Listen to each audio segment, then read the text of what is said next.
everybody, Thrifty Teresa here, Thrifty Kitty sitting on my lap. I have been out doing errands and shopping and doing some thrift shopping today, and I've been out most of the day. Lovie jumped on my lap and she will not move. She is desperate for some love and attention. One of the reasons I named her Lovie is because she is so affectionate, but that also means that she loves to be on me as much as possible. So she's going to share this sales report today. Thank you everybody for your patience with me getting my new sales report up. I did not sell too many things the second half of January because my shop was on vacation for an entire week while me and my dad took vacation and we went to Las Vegas. So I did a little update video the other day saying, thank you for your patience. So we appreciate it very much, don't we, girls? Okay, so let's go ahead and show you the things I sold. Let's see, I sold 1, 2, 3, 4, 5. I only sold 5 items in the Thrifty Teresa shop, but I did sell 1 item in my ScrappyTheresa shop, which I will include in this report, and I sold 1 item in my Prayers4Theresa shop, which is my old handmade rosary shop. I sold something there. I haven't had any sales from there in a while, so I included that in this sales report also, so you can see it. Just staring at me. She's so sweet. Okay, let's go ahead and show you what I sold. I'll move the little camera here. Alright, so first item I sold is this little filigree frame. It was that bubble glass style frame with this picture on it. This cameo picture is actually a specific painting. I think I included it in the description here. Lady Hamilton by George Romney painted this picture. So very pretty, beautiful gold tone. I got a lot of views on this and a lot of favorites. This is one of the very first items I ever put in my Thrifty Teresa shop. It's one of the first items I ever purchased specifically for reselling on Etsy. It was very heavy little frame, and it's not necessarily, it's more of a decorative frame. It's not necessarily where you want to take the picture out and put your own picture in. I'm sure you could, but these brackets on the back were very stiff and do not look like they could really be moved unless you had some excessive force with a tool to get those brackets open. So anyway, decorative little frame, beautiful. This sold for $11. When I originally put it in my shop, I had the price up. Throughout the past year, though, I did start reducing the price. So anyway, this finally sold for 11 bucks, but I still made a nice little profit on it. Next item that sold is a vintage pin, Keep Biafra Alive. Jello Biafra is the lead singer for the punk band The Dead Kennedys, and I got this pin in a lot with a whole bunch of stuff. It's a very old pin. It was very, very rusty and oxidized on the back, you can see here, but that just goes along with the whole punk aesthetic. It is certainly authentic vintage punk rock pin. This had a lot of favorites. I would get people viewing it every single day. It was one of the most popular items in my shop, but nobody wanted to buy it, probably because I had the price a little high, but somebody did finally buy it for $12, and it sold to somebody who lives here in the state of Washington, just a little down south from Seattle, between Seattle and Portland. So I was excited to sell it to a neighbor, so rock and roll. Next item that sold is another pin. This is from the Chipmunks cartoon show, the Disney cartoon show Rescue Rangers, which was in the early 90s. Chip and Dale and their little girlfriend there, her name was Gadget. She always made little cool stuff for them to use in their adventures.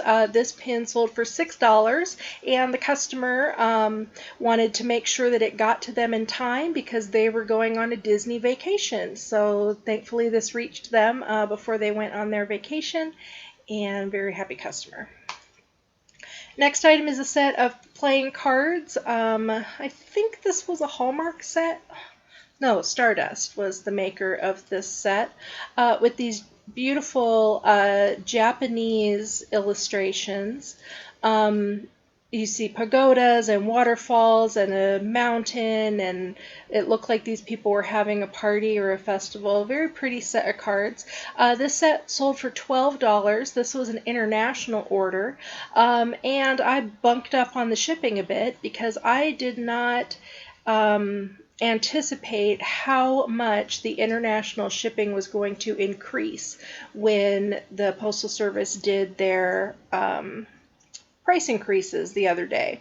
So we got that going on, and so the customer paid $18 for shipping. This was going to Australia, but it actually cost me closer to $21 because of the weight of these cards. So I need to do a little work on getting my shipping prices set up properly for my international customers since this price increase. It's such a shame that it's almost doubled in price, because I used to be able to sell a double deck of playing cards to the UK or to Australia, and it was running about $15 for shipping, and now it's well over $20. So that's a real shame.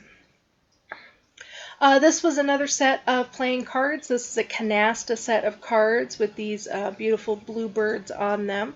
These cards were pretty old and dirty, but the box was beautiful. The face of the cards were beautiful. This set of cards sold for $16. I originally had them up for $20, and the customer contacted me asking if there was any coupons or discounts available, and I was happy to give them a little price reduction. So I hope she enjoys those cards. Next, let's go and check out the item that sold in my Prayers4Theresa shop. This is all of my old rosaries that I made. These are handmade rosaries. I beaded every single bead and chain on here, and I loved making them. These were very simple rosaries with just a nickel crucifix, nothing fancy, and just plain glass beads. Again, nothing fancy. It's not sterling silver or anything like that. I call these mission rosaries because they're inexpensive to make, and I used to make a lot of them, and I donate them to my church, and also donations of rosaries from my church were also sent overseas to troops, which is very nice. So I sold this for $10. It had these sort of aquamarine blue-green beads. And yeah, so that's what I sold. I was very happy to get a sale from that shop. I haven't been adding new items to that shop. I have not been making new handmade products. So it's rare to get a sale over there, but I'm always happy when I do. And last item that sold this week was in my ScrappyTheresa shop. This is a sealed deck of playing cards with these cool mushroom illustration by Trump. I'm giving people the option to purchase a case on some of my cards, like this one that does not come with a case. This is just a plain old sealed deck. In this case, the person did not want to purchase an extra case from me, but they bought the cards for $8. So in total, let me go back here and see. In total, my profit for this period was $59.42, which is an $8.48 profit per item. In total for the month of January, my net profit was $174.35, but the previous, the early part of the month had a good average, so that brought the average up to $15.85 per item. So that's pretty cool. As far as my goals go, the month of January had 30 days. My goal for Etsy was to sell one item per day. I had my shop shut down for 7 days, so that really didn't happen. From the Thrifty Teresa shop only, I sold 16 items in the month of January, so that's 16 items out of 30 days. We got the rest of the year to catch up with my one sale per day goal. Yeah, so let's just do that. So I probably won't get a lot of work done today since Lovie is not moving at all. But that, you know, she's part of the reason I procrastinate so much, because how can you move a comfortable cat from sleeping? So thanks for watching, everybody. Again, thank you for my patience in getting my sales video out. I have a haul video coming soon, and then just some other stuff coming down the pike. So I'll talk to you guys later. Bye.